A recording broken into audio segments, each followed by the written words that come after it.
What is up, internet fam? I'm just gonna jump on here today and talk about relationships. Okay, so I'm gonna go straight into an example. This one's for the fellas. So a while back, Kirsty was going through some shit. I won't get into it, but it was pretty stressful and hectic on her. It was to do with family. Me being I'm a fixer, right? So men just want to fix things. So a woman comes to you with a problem, or she's stressed out, and you feel like it's your job to fix that or resolve that problem.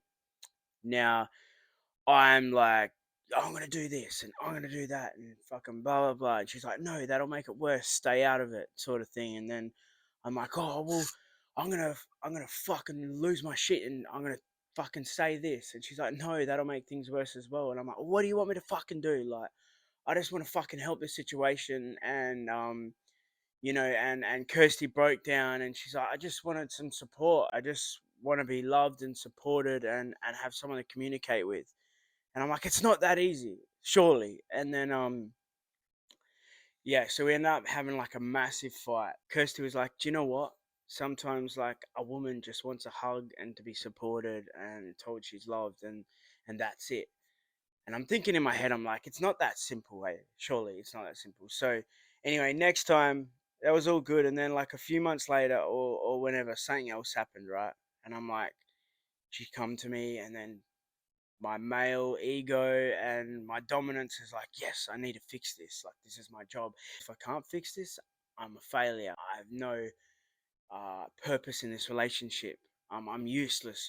So I'm like, I dropped my ego. I threw all that out of my head, and she come to me with all these problems, and I just give her a big hug and told her I loved her, and I said everything's gonna be fine, and that was it.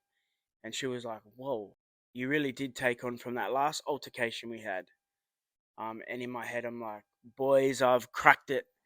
I'm ringing my guy mates and I'm like, "Oi, next time your missus is flipping out, just tell her you love her, give her a hug and nod when she talks and smile and just be supportive." And bro, it is the best thing ever. Like it's that simple. And communication is key, but sometimes a woman just wants to vent and just wants someone to tell her everything's gonna be okay. And like, it's that simple. It really is. It's absolutely insane.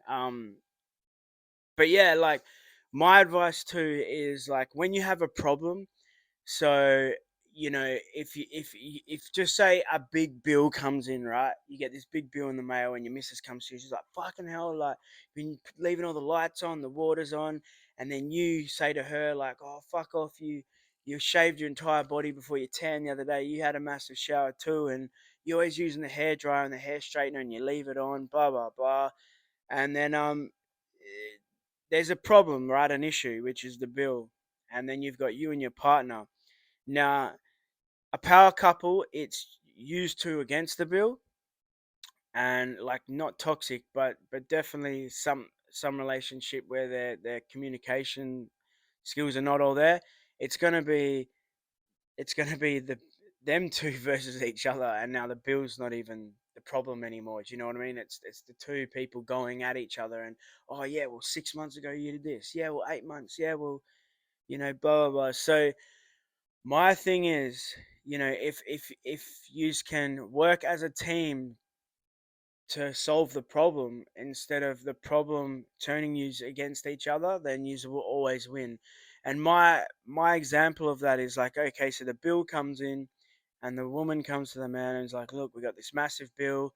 I'm so stressed out. Like I don't think we're gonna have the money for this. Like blah blah blah." And the man says, "Don't worry, we're gonna work it out." Give her a hug, give her support, show her love, and then say, he said, "You know what? I was going to go out with the boys this weekend. It's going to be a few $100s. I'm not going to do that." And then the woman will say, "Yeah, I was going to get my hair and nails done this Friday. I'm not going to do that."